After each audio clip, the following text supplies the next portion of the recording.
Have you ever made a sourdough pancake that turns out flat, a bit too sour, or kind of leaves you hunting around for the odd strawberry or blueberry?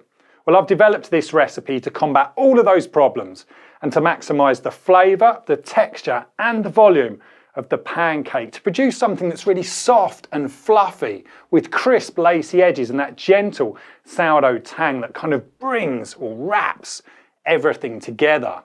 Okay, so first up, we're going to grab a bowl and we're going to combine 164 grams of bread flour along with 8 grams of baking powder. Now, we're just going to give this a really quick mix and then we're going to set it to one side. Now, I'm going to talk more about why I've chosen bread flour once the batter's mixed up. So next, we're going to measure out 1.8 grams of bicarbonate of soda. We're going to keep that completely separate and we're only going to add this right before, and I mean just before, cooking. Now in a jug, I'm going to mix together 164 grams of water, 4 grams of sea salt and 19 grams of sugar. I'm going to stir it until everything is fully dissolved. Next, I'm going to crack in 2 medium eggs. You'll need about 100 grams in total, and then we're going to whisk them in.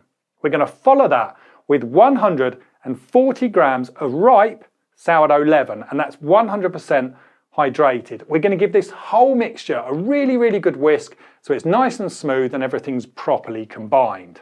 Right, so now we can bring in that flour and baking powder mixture. We're going to whisk it again until it is just incorporated. Now, at this point, I like to let that batter rest for at least 10 minutes. It's going to give our flour enough time to hydrate properly, and it's going to give the batter enough time to relax. Now, both of these are very important for the structure and the tenderness that we're trying to achieve later on. Now, before we go any further, you need to make sure that your pan is preheated. It needs to be ready to go.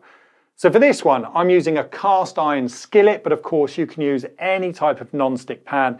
It's going to work just as well. Now my heat, that's set to 5 out of 9. It's going to give me a nice steady heat, but also very even. You just need to remember, you may need to adjust this depending on your stove and of course the pan that you're using. Right, so now we're ready to move. We need to work quickly. We're going to add the bicarbonate of soda. We're going to mix it in quickly, but thoroughly. And then we're going to pour it straight in to a 1 litre squeezy bottle. Now, this makes it super easy to portion up really clean, round pancakes. But I don't want you to worry, if you haven't got a squeezy bottle, a ladle is going to work perfectly. Now, as I said, from the moment that that bicarbonate of soda hits the batter, we need to move quickly. I add some vegetable oil and some butter into my pan. Next, I'm going to squeeze in the batter, and then I'm going to scatter on a generous, and I mean a generous amount of blueberries over the top. Look, I really like this method because it gives me complete control. I get control over the size of the pancake and where those blueberries end up in the pancake. With that said, if you prefer to stir the berries straight into the batter and then use a ladle, that's going to work fine too. Don't stress over it. Now, once the edges are set and you can see that that base is turning golden, simply time to flip that pancake over. We're going to let the other side cook through and then transfer it to a plate or a warm oven while you repeat. It's just a case of wiping that pan clean, adding some fresh oil, some fresh butter, and going again. Okay, so this recipe is going to make around 12 pancakes. Now that's banking on you using about 50 grams of batter per pancake. Now, I'm using bread flour here, as I said. This has got around 12% protein. Now that gives my pancake structure without tipping it into anything that's too chewy. But I don't want you to be afraid to experiment because softer flours can work really well too, especially if you prefer a more delicate texture. You know what? It's your pancake, so you should find the flour that gives you the results that you're looking for. Now, in addition to the leaven, the rise is coming from a mix of baking powder and bicarbonate of soda. Now the powder gives this steady, reliable lift, while the soda reacts instantly with the acidity in the leaven, creating both a lighter crumb and those beautifully crisp, lacy edges. Now you can leave either of them out, but just know that the texture and the rise is going to shift slightly. Now, I mentioned at the beginning of the video that you can use sourdough discard instead of creating a fresh leaven for this recipe, and you absolutely can. I've tested it. It produces fantastic pancakes. They're deeper in flavour, they're tangier, and they turn out beautifully. You just need to keep one thing in mind. That discard has lost some of its gluten strength, so the batter may end up being a little bit thinner, creating flatter pancakes. Now, if that happens, it's not a problem. You just tighten the recipe up slightly by reducing the hydration.